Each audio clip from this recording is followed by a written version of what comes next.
Seorang perempuan di Surabaya setelah bertengkar dengan suaminya, dalam keadaan marah pergi menemui sahabat laki-lakinya dan berlibur bersama orang itu selama 3 bulan di Bali. Selama waktu itu, ia sengaja memblokir nomor suaminya, seolah ingin memberi pelajaran berat agar suaminya tahu bahwa ia sangat marah dan terluka. Namun 3 bulan kemudian, ketika ia pulang dengan hati gembira, ia mendapati seorang wanita asing membuka pintu rumahnya. Ia sangat marah dan bertanya kenapa wanita itu berada di rumahnya. Wanita itu mengatakan bahwa rumah tersebut telah ia beli 20 hari yang lalu. Perempuan itu panik mencoba menghubungi suaminya, tetapi nomor teleponnya sudah tidak aktif. Setelah mencari tahu, ia mendapat informasi bahwa suaminya telah menjual seluruh rumah dan mobil, dan tidak ada yang mengetahui ia pindah kemana.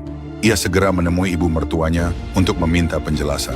Dengan pasrah, ibu mertuanya memberikan nomor telepon baru suaminya dan berkata bahwa urusan mereka harus diselesaikan sendiri. Setelah menelepon suaminya dan menanyakan alasan tindakannya, sang suami menjawab datar. "Kamu berlibur dengan siapa selama lebih dari 3 bulan? Kamu sendiri tidak tahu?" Perempuan itu berusaha menjelaskan bahwa sahabat laki-lakinya hanyalah teman biasa tanpa hubungan apapun, dan ia berkata bahwa ia tidak akan pernah meninggalkan suaminya. Tetapi suaminya berkata, "Aku tidak peduli hubungan kalian seperti apa. Yang jelas hubungan kita sudah selesai." Setelah itu suaminya bernama Putra pindah ke kota lain dan ingin memulai usaha. Ia melihat sebuah ruko di lokasi strategis sedang disewakan. Ia pun mendapat ide, mengambil batu bata, memecahkan kaca ruko itu, dan meninggalkan pesan bahwa ia tidak sengaja memecahkan kaca tersebut, serta meminta pemilik menghubunginya untuk ganti rugi. Keesokan harinya pemilik ruko menghubunginya. Dengan demikian, Putra berhasil melewati perantara dan menandatangani kontrak sewa langsung dengan pemilik. Karena Putra belum berpengalaman membuka usaha, ia tidak tahu ruko tersebut cocok digunakan untuk bisnis apa. Maka ia menggantung papan disewakan. Banyak orang menelepon menanyakan sewa.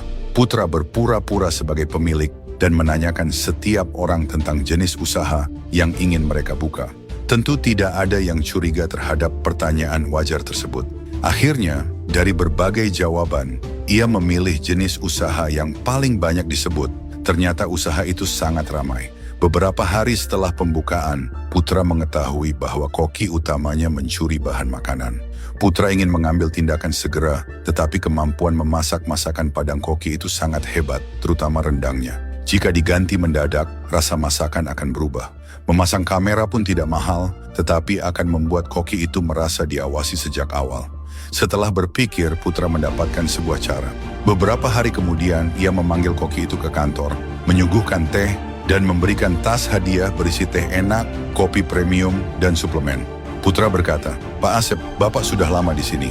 Kemarin ada karyawan melapor bahwa Bapak mengambil bahan makanan. Saya bilang tidak mungkin. Saya yakin Bapak bukan orang seperti itu. Mungkin sedang mengalami kesulitan di rumah. Ini ada sedikit tanda perhatian, dan ini 5 juta rupiah untuk membantu kebutuhan mendesak." Koki itu sangat malu dan berterima kasih kepada Putra. Pacar Putra heran dan bertanya bagaimana ia bisa bersikap sepintar itu. Putra tersenyum dan berkata bahwa sejak kecil orang tuanya memaksanya membaca sebuah buku dan pemikirannya berasal dari sana. Hal paling kuat di dunia ini bukan uang, bukan kekuasaan, tetapi cara berpikir. Orang yang menggunakan otaknya akan memimpin, dan orang yang hanya menggunakan tenaga akan dipimpin. Sejak dahulu, ini adalah hukum yang tidak pernah berubah. Karena itu, jangan hanya mengajari anak untuk patuh dan rajin. Jika aku bisa mengulang masa SD bersama anakku, piano, tari dan menggambar, semuanya tidak akan aku daftarkan. Anak-anak dari keluarga biasa seperti kita cukup dibekali pola pikir dan kemampuan berhubungan dengan orang lain. Masa depan mereka pasti tidak akan buruk. Jika Anda ingin anak memahami aturan kehidupan dan memiliki pola pikir strategis, biarkan anak membaca Hukum Murphy sebelum usia 15 tahun. Buku ini berbentuk komik menggambarkan situasi psikologis nyata yang sering dialami anak saat tumbuh. Cukup letakkan buku di meja, anak akan penasaran dan membacanya sendiri. Setelah membaca, anak akan belajar. Tidak panik saat disalahpahami. Tahu cara mengubah keadaan dengan cerdas. Tidak menangis saat ada konflik tetapi mencari solusi. Memahami nilai usaha dan belajar mandiri. Ini bukan hanya komik menarik, tetapi buku keterampilan hidup, berpikir strategis, dan kepemimpinan untuk anak. Saat memasuki kehidupan nyata, anak Anda akan menonjol di antara banyak orang. Jangan menunggu anak jatuh, baru mengajarinya cara bangkit. Biarkan hukum Murphy menemani anak mulai hari ini.